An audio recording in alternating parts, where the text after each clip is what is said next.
Mateus, capítulo 26. Aumenta a 10 e acha o versículo 36. Muito bem. Mateus 26, versículo 36. Oração de cura de Jesus.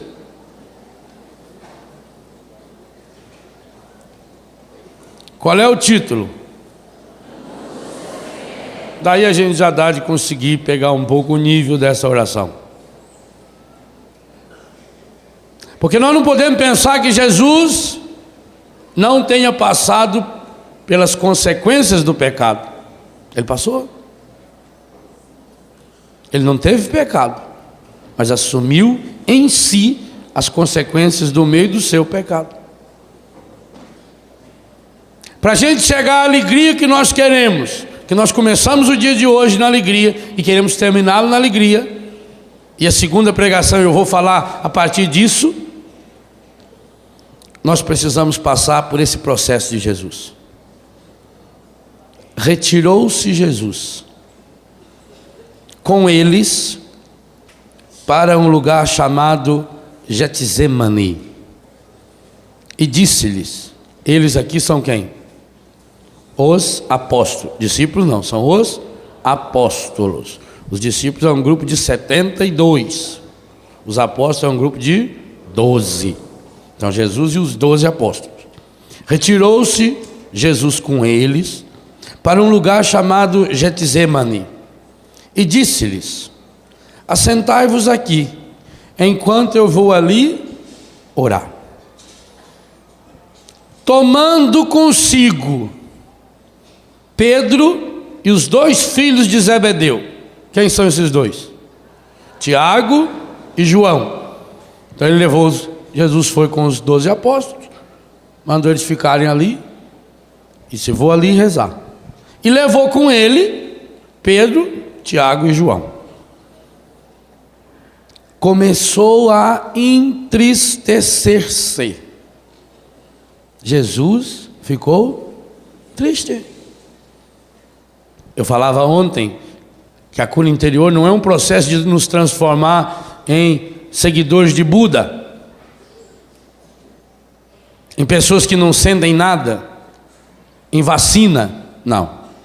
Começou a entristecer-se, mais do que isso, e a angustiar-se.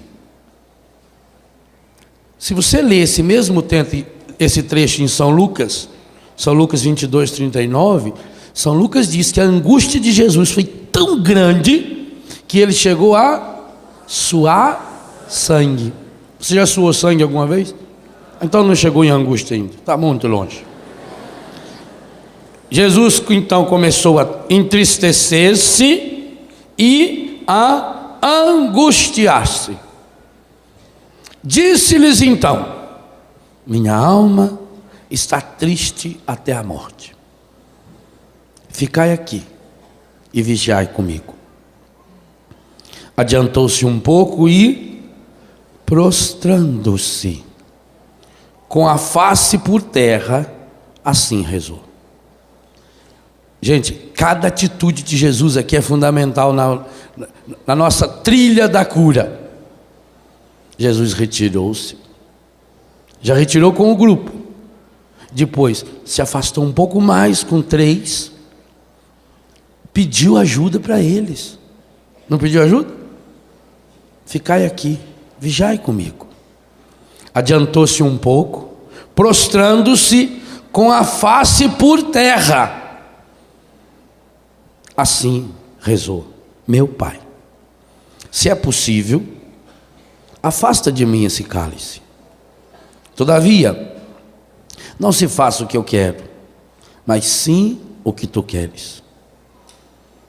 Foi ter então com os discípulos e os encontrou dormindo. E disse a Pedro, então não pudestes vigiar 1 hora comigo? Vigiai e orai, para que não entreis em tentação. O espírito está pronto, mas a carne é fraca. Afastou-se pela segunda vez e orou dizendo: meu pai, se não é possível que este cálice passe sem que eu o beba, faça-se a tua vontade. Voltou ainda e os encontrou novamente dormindo, porque seus olhos estavam pesados. Deixou-os e foi orar pela terceira vez, dizendo as mesmas palavras. Voltou então para os seus discípulos e disse-lhes: dormi agora e repousai. Chegou a hora. O Filho do Homem vai ser entregue nas mãos dos pecadores. Levantai-vos e vamos. Aquele que me trai está perto daqui. Palavra da salvação.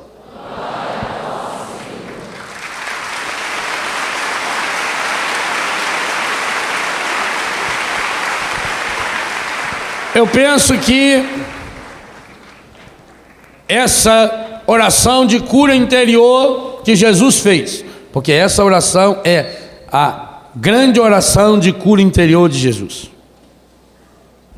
Não era cura espiritual, Jesus não precisava de cura espiritual, ele não pecou. Não era cura física, ele não tinha nenhuma enfermidade ali. Jesus fez uma profunda oração de cura interior, para nos ensinar também como fazer essa oração de cura interior. Sabe por quê? Muitos de nós aqui e aí em casa ainda não fomos curados? Porque nunca fizemos uma oração de cura interior seguindo o modelo de Jesus.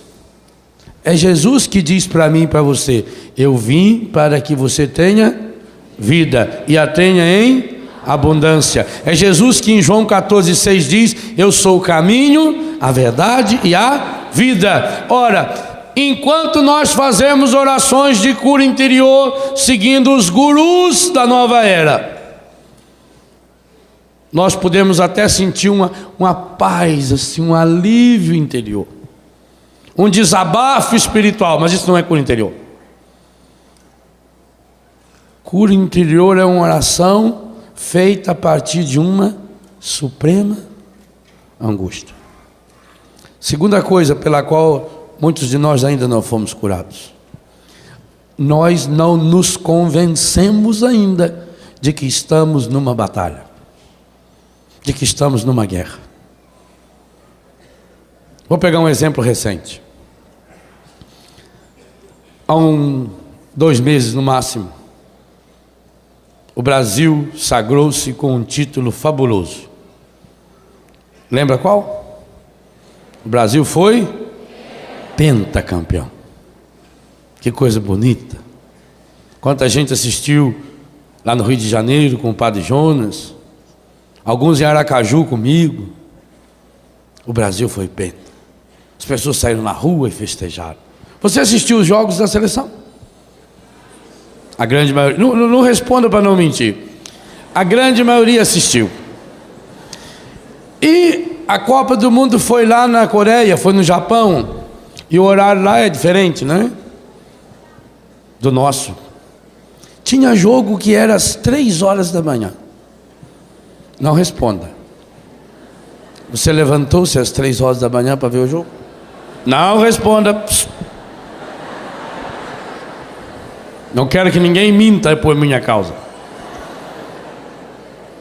Talvez você punha um despertador, acordava. O seu menino, que para ir na escola não levanta de jeito nenhum, 2h30 estava em pé.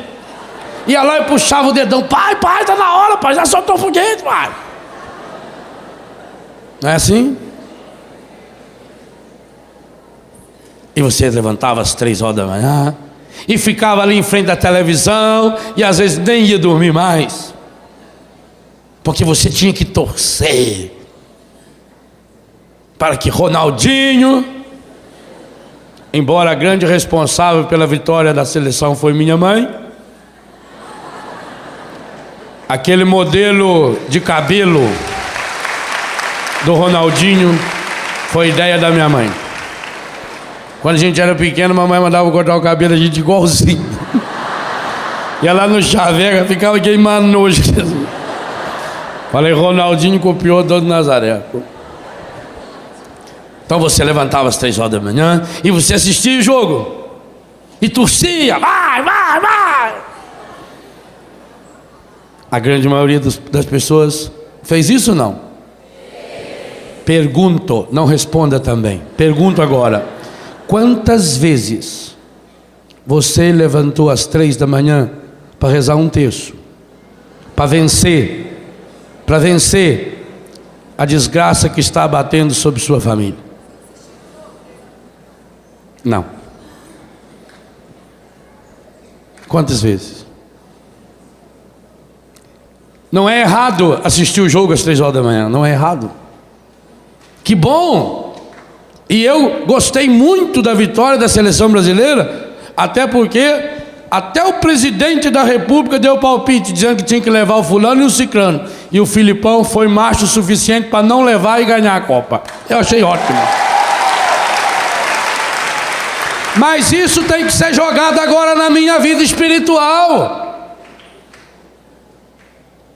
Ah, padre, eu estou lutando tanto para arrumar um emprego. Quantas vezes a família levantou às 3 horas da manhã e se colocou de joelho, rezou um terço. Não estou falando nem 1h30 que demora um jogo, para pedir o emprego do marido.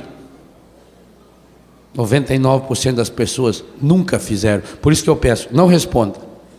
Não levante sua mão, não. Fica pensando. Se você fez isso, louve a Deus. Quantas vezes levantou às 3 horas da manhã e ficou 1 ou 2 horas em oração para libertar um filho das drogas? Eu tenho filho que foi levado para a minha casa e está lá há 7 meses, 8 meses, 1 ano, e a família nunca mandou uma carta. Quantas vezes levantou às 3 horas da manhã para rezar pelo seu marido para se libertar do alcoolismo, ou da prostituição, ou da violência, ou do adultério? Ah, eu rezo muito. O quanto que é esse muito que você reza? Quanto? Segunda coisa, quantas vezes até hoje você se prostrou com a cara no chão? Ontem teve gente aqui que não aguentou ficar 5 minutos ajoelhado. Jovens. Ajoelha, já estica, já deita, já senta. Depois fica querendo passar a mão no ostensório como se fosse uma coisa mágica. Mete esse joelho no chão para ver o que muda. Nós brincamos com coisa séria. Por isso que falta alegria. A alegria que tem que brotar no nosso coração, ela é fruto de sangue.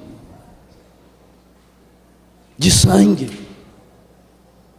Por isso que me preocupa muito quando se ensina oração de cura interior como se fosse uma coisa mágica, uma coisa afetivazinha, em que eu passo a mão na cabeça da pessoa e fico falando as palavras e a pessoa se comove. A vida é dura, e principalmente se a pessoa for mole. Ora, se Jesus, o Filho de Deus, aquele que veio para nos dar a vida, que tem palavras de vida, que nos dá o pão da vida, que é o único que pode nos levar para a vida eterna. Se Jesus sentiu tristeza profunda, uma tristeza tão grande que se transformou numa angústia suprema, que chegou a suar sangue. Aqui nunca nenhum de nós suou sangue. Porque só quem falou que ele suou sangue foi Lucas, porque Lucas era médico e sabia muito bem que quando uma pessoa chega a suar sangue, é porque essa angústia, essa tristeza, ela já passou para o seu corpo. A tristeza espiritual, a tristeza interior se traduz numa tristeza física. O corpo somatiza essa tristeza. Jesus se retirou. Nós não nos retiramos, nós não nos afastamos, nós vivemos num barulho danado. numa agitação, numa correria. Faz uma rezinha mágica, reza quem sabe 15 minutos por dia e acha que rezou muito. Vai uma vez por semana na missa e acha que Deus está devendo obrigação. Faz uma novena lá uma rezinha desse tamanho, reza 9 dias seguidos, de qualquer jeito, no intervalo da novela, reza aquilo lá, olhando para a televisão e acha, e cobra de Deus.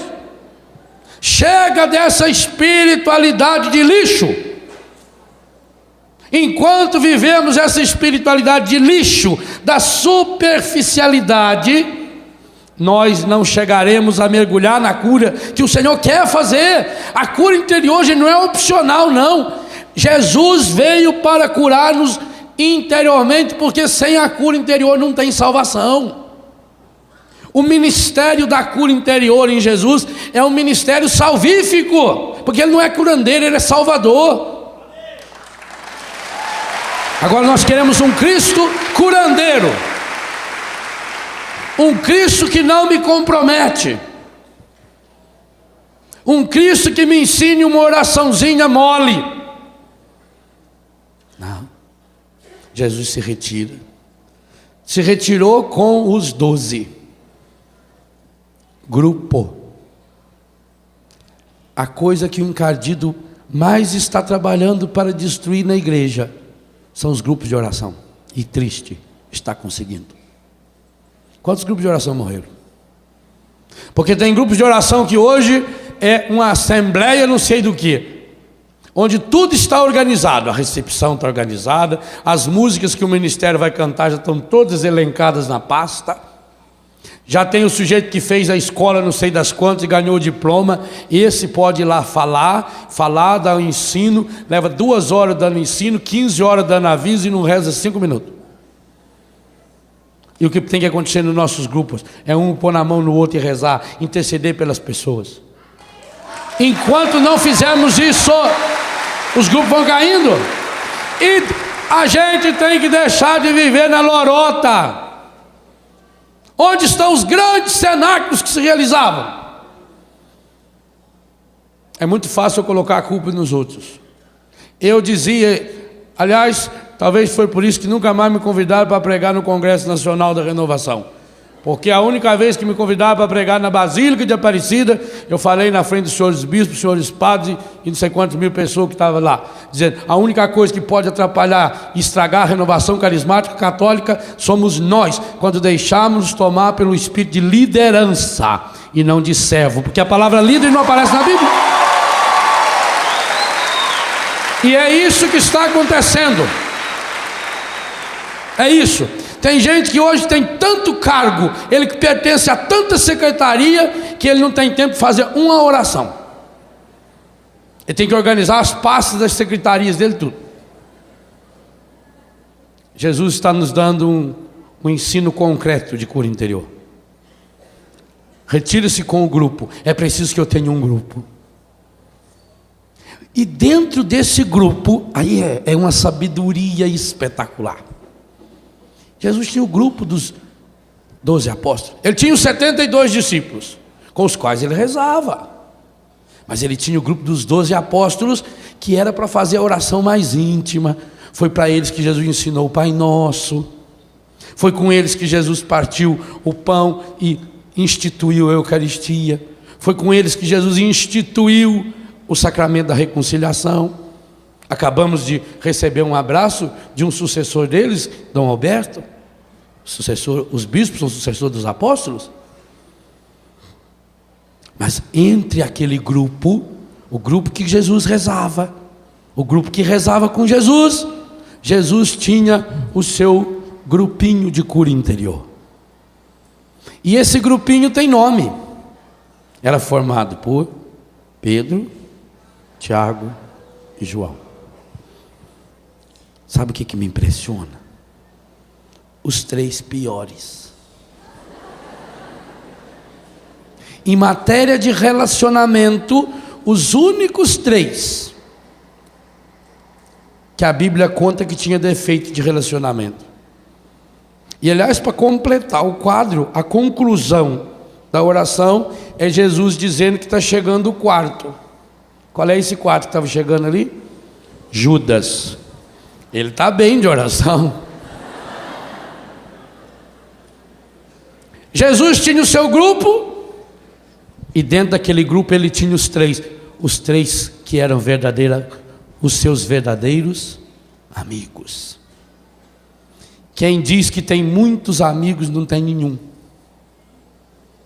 Amigo, você tem que ter pouco. Talvez contar no dedo de uma mão.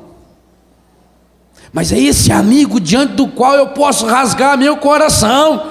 Meu irmão, minha irmã, aquilo que nós falávamos ontem das máscaras, as piores máscaras que existem são as máscaras espirituais, que criam corações mascarados, e corações mascarados em pouquíssimo tempo tornam-se corações empedernidos, corações de pedras, corações feridos e machucados, e aí a ferida lá de dentro não sai. Nós precisamos de pessoas diante das quais nós podemos rasgar o coração. Isso eu preciso na família, eu preciso na comunidade, eu preciso na igreja. Não acontece cura interior sem intimidade profunda. Amigo é aquele diante do qual eu posso rasgar meu coração, mostrar a minha fraqueza. Cronologicamente falando, essa experiência de oração de cura interior de Jesus aconteceu na semana da sua morte. Muito provavelmente na quarta ou na quinta-feira santa. Gente, que preparação o homem que vai salvar a humanidade. Como é que esse homem, que ia assumir a missão de ser salvador do mundo, e que ia convidar os discípulos a pregar o seu nome como Senhor e Salvador, inclusive entre os discípulos, aquele que ia assumir, apóstolo portanto, a missão de seu sucessor, Pedro, o primeiro Papa. Que coisa estupenda! Jesus não tem máscara no seu coração, nem diante daquele que será o primeiro Papa. É por isso que depois Jesus vai poder fazer oração de cura interior na cruz. Pai, perdoa, eles não sabem o que fazem. E é por isso que depois de ressuscitado vai poder vir fazer a oração de cura interior no coração de Pedro.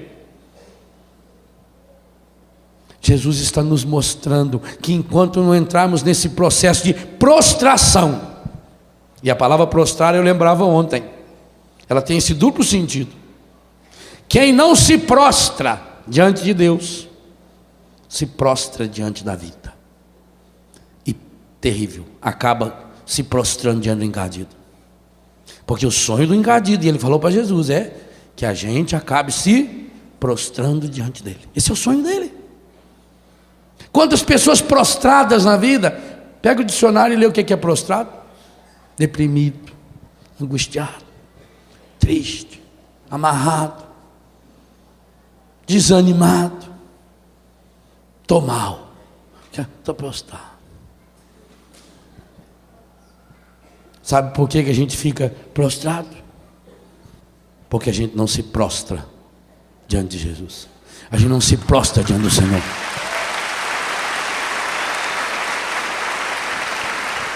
Sabe uma das coisas que mais tem chamado minha atenção? Pegue a sua Bíblia e comece a ler em Gênesis, não agora que não vai dar tempo. Quantas vezes vai aparecer pessoas em situações limítrofes? E qual é a atitude dessas pessoas? Prostrar-se em oração diante de Deus.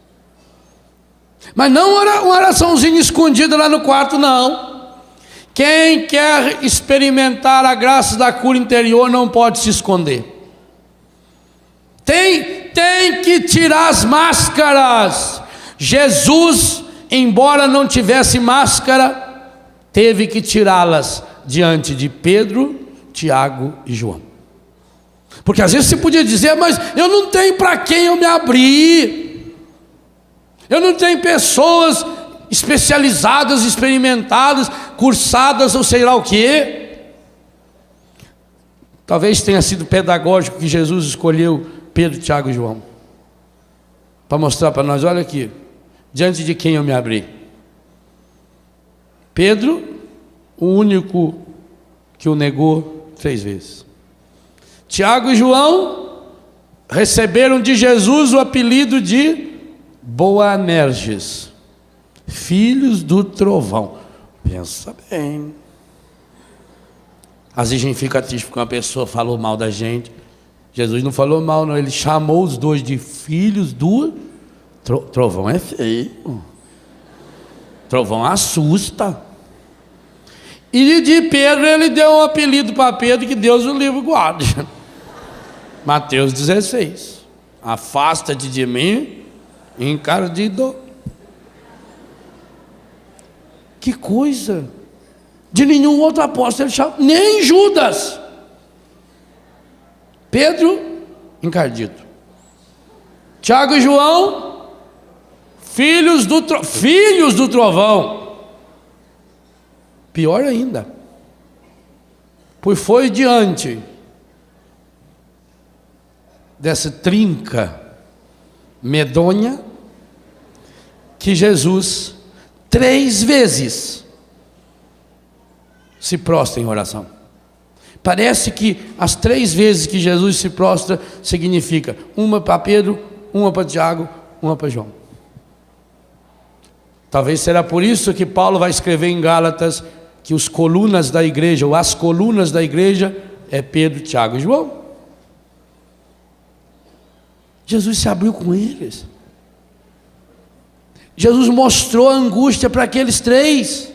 E pior, os 3 não deram bola para a angústia dele. Puxaram a paia. Padroeiros de muita gente que vão rezar e dormem.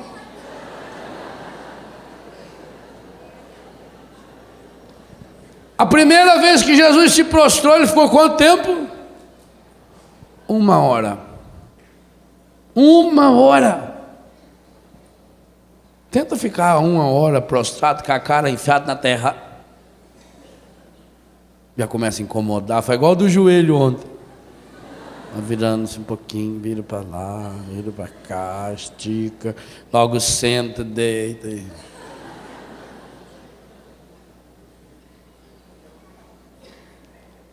Jesus se prostra e abre o coração para Deus. A dupla dimensão da cura interior. Eu preciso ter pessoas. A cura interior se dá através de pessoas. Cura interior não é uma oração para eu ficar fazendo escondidinho, para não mostrar para os outros. Enquanto eu ficar com as minhas máscaras, Deus não me cura, não tem jeito.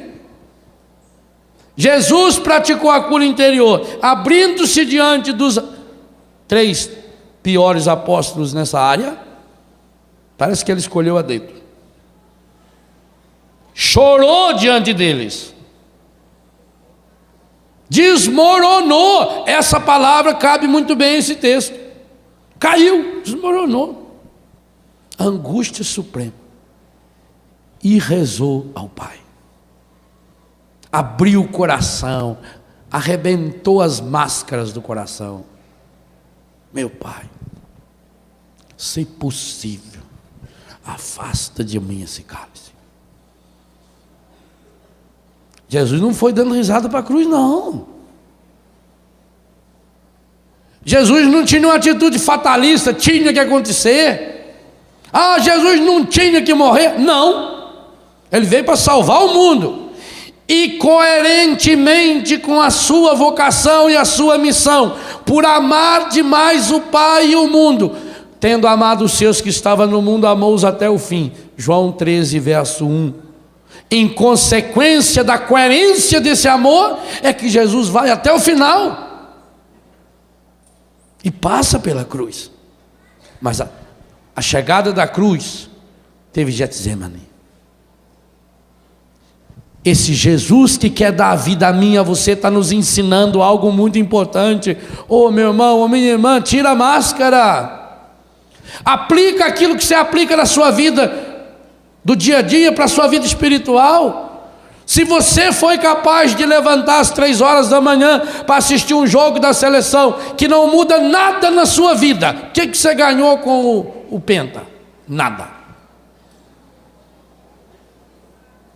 Então, se você conseguiu fazer isso, é Deus dizendo para você, você também vai conseguir sim. Agora enfrentar uma seleção muito pior, a seleção dos traficantes, a seleção dos prostituidores, a seleção dos desempregadores, a seleção dos corruptores. Tem um monte de seleção que está sendo treinada para jogar contra você. Guga é o melhor tenista brasileiro e já foi o melhor do mundo. E por que está perdendo? Porque está machucado. Fez uma cirurgia, ele vai voltar a ser o melhor logo logo. Fez uma cirurgia, está machucado. Inclusive agora nos Estados Unidos conseguiu 2 ou 3 jogos bons, mas não foi adiante, porque está machucado. É isso que o Encardido faz comigo e com você. Você é o melhor do mundo. Você nasceu para ser a melhor pessoa do mundo, não melhor do que o outro. Você não tem que se comparar com ninguém. Você nasceu para ser melhor para o outro. Você tem que ser o melhor marido para a sua esposa, o melhor pai para os seus filhos, o melhor padre para a sua comunidade. O cristão tem que ser melhor mas ele está parando de ser melhor porque está com o coração ferido e machucado, e por isso perde para qualquer gapeca que aparece na frente dele. Você está sendo derrotado. A derrota está dentro de você, não está fora. Nós estamos carregando a derrota, pois Jesus está dizendo 2 coisas fundamentais. Primeiro, você tem verdadeiros amigos? Não responda. Eu não estou falando colega, eu não estou falando conhecido, gente que me aplaude, gente que puxa o saco. Não estou falando isso. Isso é fácil. Se a pessoa precisar de você, ela vai atrás. Amizade interesseira, oh meu Deus, basta dar uma olhadinha agora em época de eleição que você vai ver o que aparece de gente, parente. Eu não estou falando disso aí. Eu não estou falando dessa futilidade do mundo, não. Para essa futilidade do mundo, já disse nesse palco aqui, não faz muito tempo, que Deus me deu a graça de cortar 99%. Falta alguns ainda, mas vou conseguir, se Deus quiser. Quem diz tem muitos amigos, aqueles amigos de festa, só das coisas superficiais, só para fazer folia. Quantos filhos chegam para mim e contam: ah, padre, quando eu tinha dinheiro, quando eu tinha carro, tinha sempre amigo. Na minha casa estava sempre cheio de gente, os colegas iam lá, para a gente ir para a zona, para a gente ir comprar droga. Sempre tinha amigo. A hora que eu me contaminei, a hora que eu perdi tudo, a hora que eu fui preso, não apareceu ninguém. Não tem ninguém. Eu louvo a Deus as situações difíceis que já aconteceram na minha vida, porque são essas horas que mostram para a gente quem a gente é para os outros. Porque para Deus eu já sei. Por isso nunca peça para Deus: Senhor, tira os problemas da minha vida. Não. Peça para Deus: Senhor, dá-me a graça de superar os meus problemas. Deus me deu uma imagem, e essa imagem veio evoluindo. Uma parte dessa imagem eu já falei com vocês, inclusive está no livro Na Trilha da Cura. E outra parte Deus está me dando dessa imagem, e com certeza vai me dar muito mais. Daquele menino que depois de uma tempestade violenta, como aquela de anteontem, de manhã ele saiu na varanda da fazenda e gritou para o avô: vô, corre aqui! Vô, vem ver, vô! Como é que o senhor explica que essa figueira, essa árvore que gastava 4 homens para abraçar o seu tronco, como é que essa figueira tombou, vô? O vento derrubou a figueira, vô. E como é, vô, que aquele pezinho de bambu, tão fininho, como é que aquele pezinho de bambu não caiu, vô? Aí o vô pôs ele aqui no cangote. Falou, vem cá. Aí foi lá na figueira, mostrou a figueira. Falou, nossa, vô, ela está oca. É, filho, com o tempo a figueira foi ficando oca. Vô, mas não parecia. É por causa da casca, filho. Tinha uma casca muito grande. A gente não via, se olhava para a figueira, ela estava lá, metidona, poderosa. Achou que era muito importante. O vento. Ele falou, vô, mas o bambu também é oco. Aí o vô gostou mais ainda. Falou, então vem cá. Aí chegou lá no bambu, bambuzinho pequenininho. Falou, primeira diferença, o bambu sabe que é oco desde pequeno. Essa é a primeira coisa. Primeira coisa que o bambu ensina para mim e para você. Depois você vai na catoça de bambu ali e aprende o resto. Primeira coisa que o bambu ensina para mim e para você, desde pequeno a gente é oco. O que significa isso? Vazio para poder encher-se de Deus. Por isso que a gente foi feito oco. Por isso que a gente nasce vazio. Porque Deus quer nos encher com o seu em plenitude. Então, primeira coisa, o bambu sabe desde pequeno que ele é oco.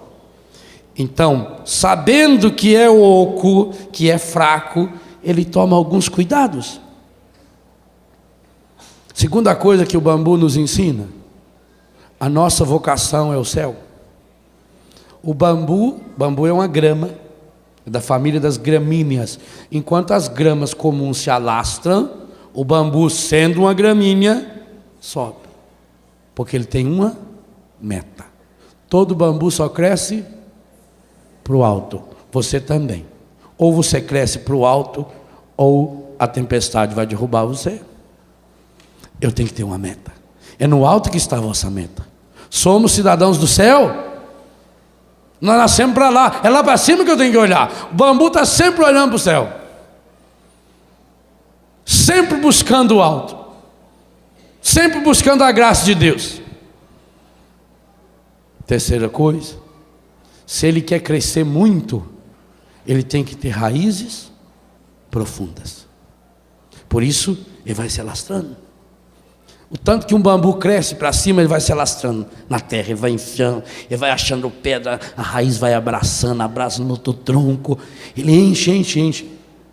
Eu tenho lá em Betânia um bambu chinês, já tem uns 3 anos que ele está plantado, está nessa alturinha. Ainda vai levar uns 2 anos para ele começar a crescer. Mas quando ele crescer, ele vai chegar a 20, 30 metros de altura. Ele leva 5, 6 anos só criando raízes. Terceira coisa que o bambu ensina para mim e para você: se eu quero chegar lá no alto, eu preciso ter raízes sadias, raízes saradas, raízes curadas. E o que significa raízes? Raízes é aquilo que a gente tem escondido. A árvore, com o tempo, ela vai envelhecendo, as raízes começam a aparecer. Conosco também. As raízes são os vícios que a gente vai escondendo. Eu tenho que deixar a graça de Deus, a graça da cura, penetrar cada uma das minhas raízes. A raiz é a minha fé solidificada. A raiz é alimentada pela leitura contínua e constante da palavra de Deus. A raiz é alimentada por um grupo que me dá sustento, me fortalece. Primeira coisa que o bambu me ensina. Primeira coisa, eu sou oco desde pequeno. E por que eu sou oco? Para poder ser cheio de Deus. Então, quanto mais eu me esvaziar, mais cheio de Deus eu serei. Segunda coisa que o bambu me ensina: é preciso crescer para o alto. Terceira coisa que o bambu me ensina: eu preciso ter raízes profundas, raízes sólidas, raízes saradas, raízes curadas. Quarta coisa: bambu não cresce para o lado. Se eu quero ter a graça de crescer para cima, eu não posso criar galho. Bambu não cria galho. A figueira criou galho, bambu não. Criar galho significa dispersar nossos dons, nossos talentos em coisas que não deve. Quantas pessoas se enroscam na vida porque está sempre amarrado, está amarrado com fulano, com cicrano, com a falsa amizade, tem que vir, eu tenho que ir lá porque, sabe como é que é, né, a vida na sociedade, eu tenho que ir, coisa nenhuma, vou se eu quiser. Uma vez a senhora lá em Brusque falou para mim, o senhor esteve na casa de fulano, não foi na minha casa. Sei por que eu tinha que ir na sua casa? Já não casei para isso, minha filha. Eu vou onde eu quiser. Falou, credo.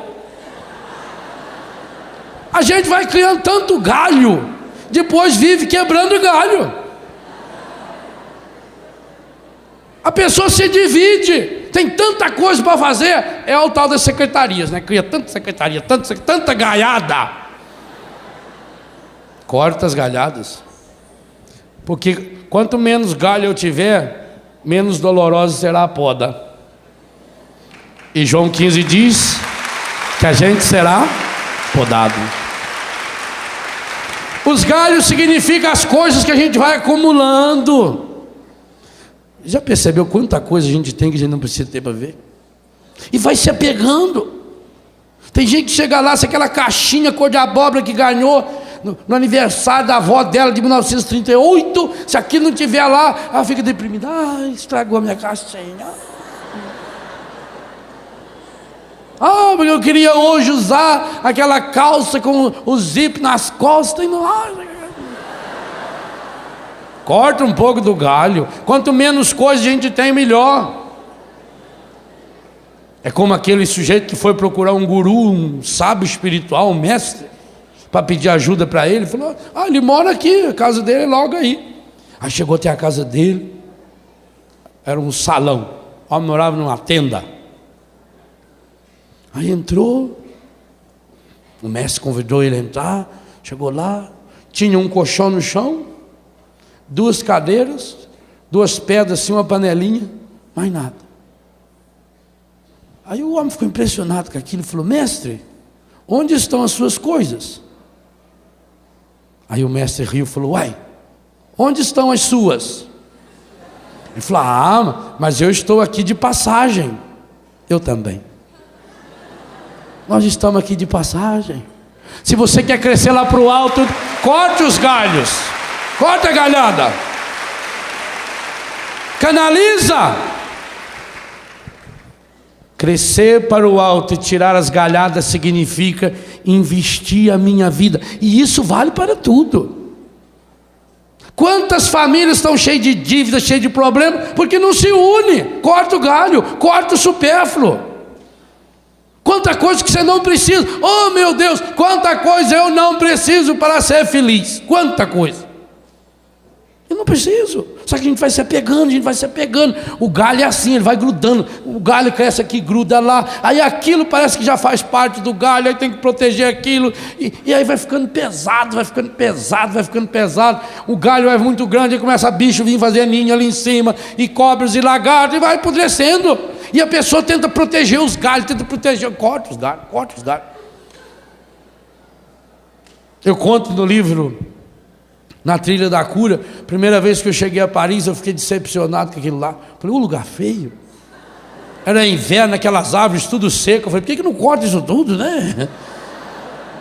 E depois, quando eu voltei lá, logo em seguida, primavera, aquilo tudo verdinho. A natureza ensina a gente.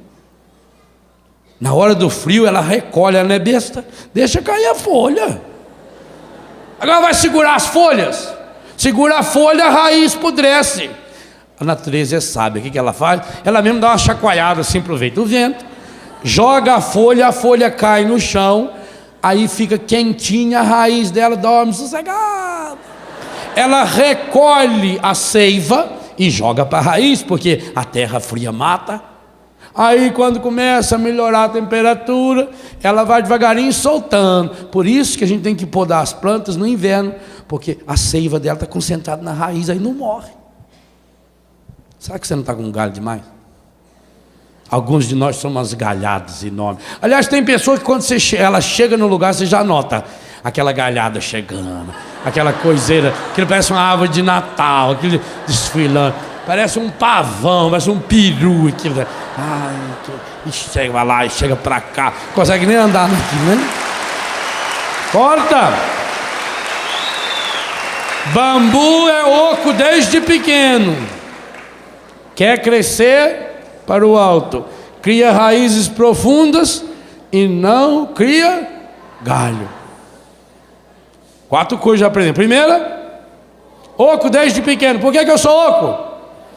Para Deus me encher com o seu Espírito Santo. Por que Maria é feliz? Porque é cheia de graça, cheia do Espírito Santo. Eu tenho que ser oco, mas cheio do Espírito Santo. Segunda coisa, minha meta está no alto. Terceira coisa, raízes profundas, sólidas, saradas. Quarta coisa, é preciso cortar o galho. Quinta coisa que o bambu me ensina: olha bem de perto para o bambu. Você já viu que ele é cheio de nozinho? Não é o nó que enfeia o bambu, é o nó que dá resistência ao bambu. Por isso que lá embaixo o nó vai juntando mais próximo assim.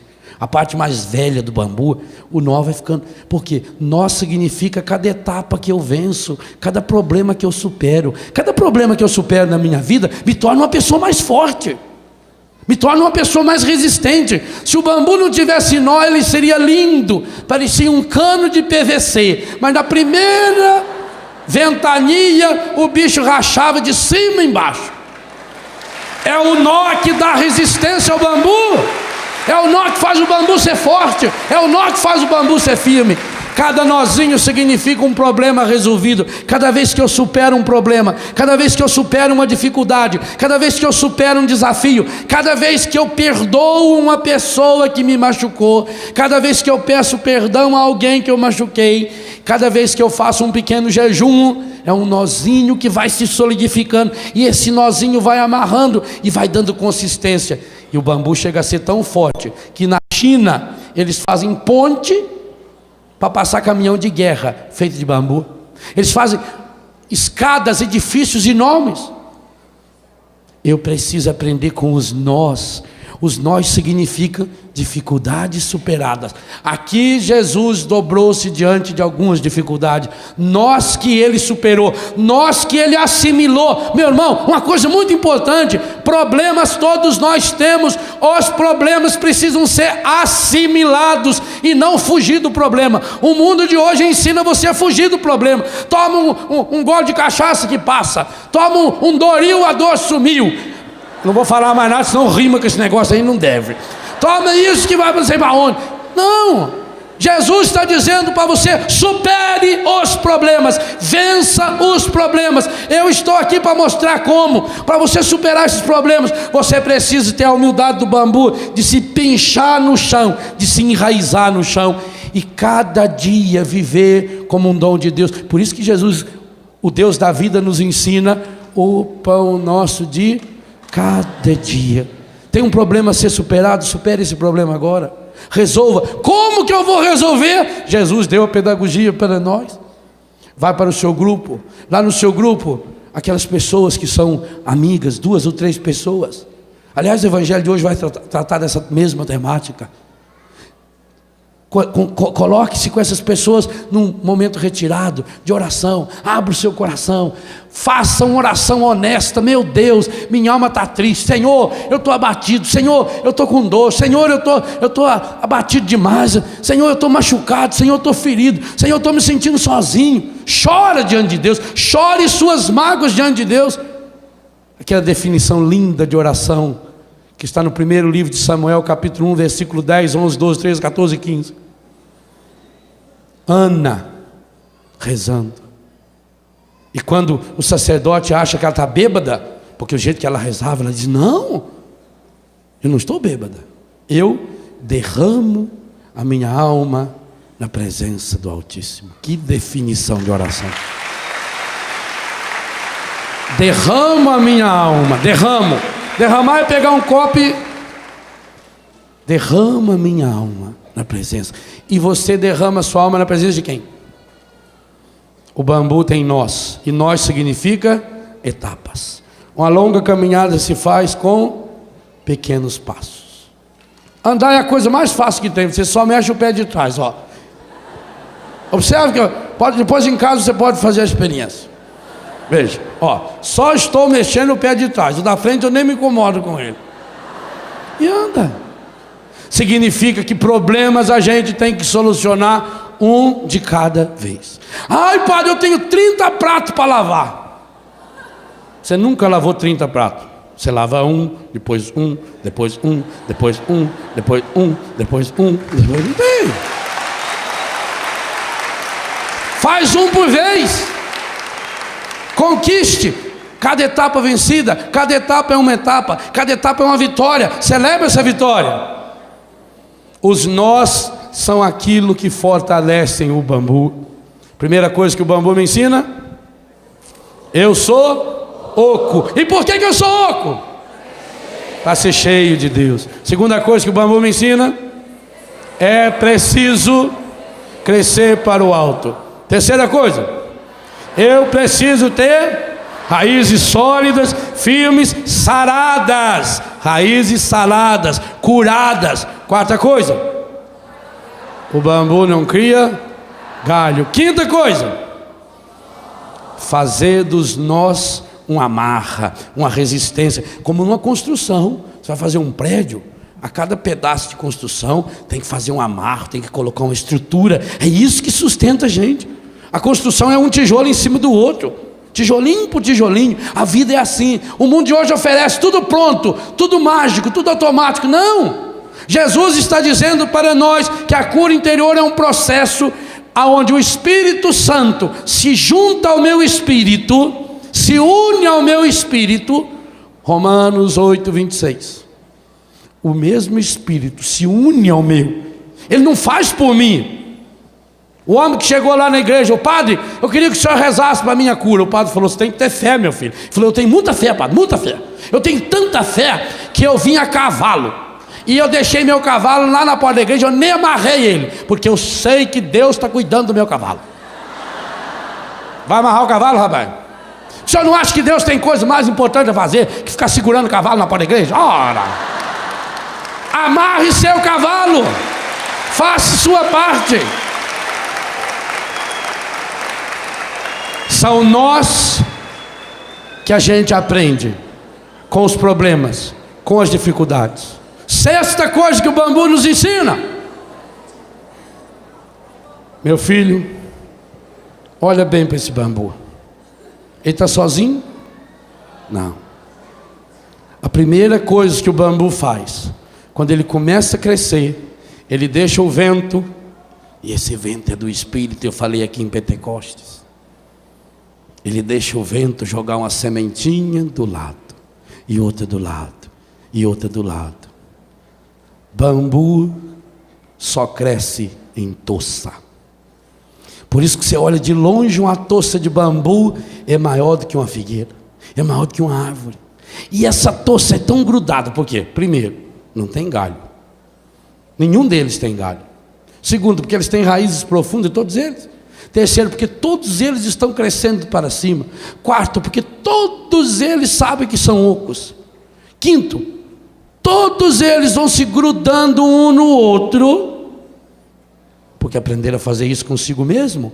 Quem aprendeu a superar os nós, vai aprendendo agora a se apoiar um no outro. O bambu se apoia em si mesmo pelos nós. Problema superado é vitória garantida.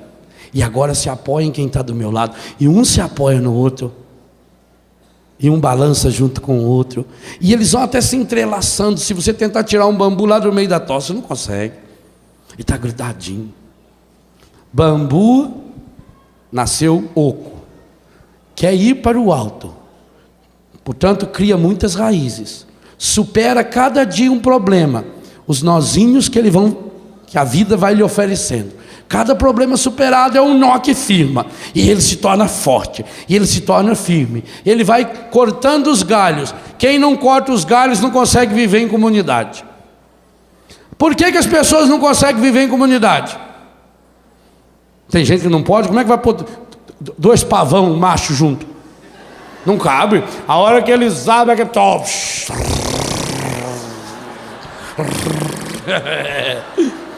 Tem marido que quando chega em casa a mulher tem que ir embora, porque não cabe os dois, não cabe. A hora que a mulher chega, o marido e vai lá. Manhã! E sobe. Corta os galhos. A sua comunidade está sendo destruída, por quê? Porque tem galho demais, corta. O que são os galhos? São os milindres. Ai, fala uma coisa, deixou eu tão triste. Padre, eu gostava tanto que a pessoa, ajudei tanto ela, tanto. Agora só vi a hora que a gente mais precisa. Como dói em gratidão. A hora que a gente mais precisa, que a gente sabe. Milindre, corta o galho. Caiu um galho, aprenda com a lagartixa. Esse dia eu fiquei tão triste. Tinha uma lagartixa enfiada na minha janela. Eu abri a janela e fui tocar, coitadinho, para sair. É prender o rabo. Não é que ela soltou o rabo, largou o rabo na ponta da minha vassoura e saiu e foi balançando aquele toquinho, fazendo assim pra mim. Aí eu fiquei com raiva da lagartixa. Lagartixa, ó, perde o rabo e não morre. Que coisa impressionante, amigo. Eu aprendi muito com ela. O pavão, a mesma coisa. O pavão, quando chega no verão, calor, o que ele faz? Derruba aquelas penas tudo. Fica curtindo. Aí depois, quando vem o frio, ele solta de novo, que vai crescer. As árvores não fazem cair as folhas? Aprenda a perder os galhos. Galho é posição social. Quantas vezes você está triste? Ah, porque eu tinha um emprego tão bom, eu tinha uma segurança e perdi. Louvado seja Deus. Louvado seja Deus. Foi porque você perdeu aquilo que você conseguiu chegar onde chegou. Louvado seja Deus. Corta os galhos. Só não vive em tossa quem tem galho demais. Porque aí o galho de um cutuca a outro, entorta a outra, machuca a outra, quebra a outra, pudrece a outra. Bambu não, os galhinhos que ele tem não é nem galho, é umas folhas um pouquinho maior, aquilo vai se entrelaçando, ele vai crescendo, crescendo, crescendo. Primeira coisa que o bambu me ensina: eu nasci oco. E por que eu nasci oco? Cheio do Espírito Santo. Segunda coisa, é preciso. Terceira coisa, raízes profundas, curadas, saradas, sadias, firmes, resistentes. Quarta coisa,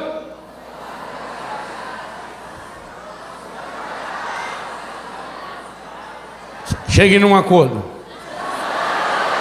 Se eu quero crescer para o alto, eu preciso cortar os meus. Quais são os galhos que eu preciso cortar? Os vícios. Quinta coisa, os nós têm que ser transformados em problemas superados, que vão criando a minha resistência. Sexta coisa, o bambu cresce sempre em tossa. Sétima coisa, tudo em Deus é perfeito. O menininho desceu do cangote do avô, o avô pegou a ponta do bambu, entortou até o chão, soltou, o bambu voltou. Meu filho, aprenda com o bambu a ter a humildade de se curvar na hora da tempestade.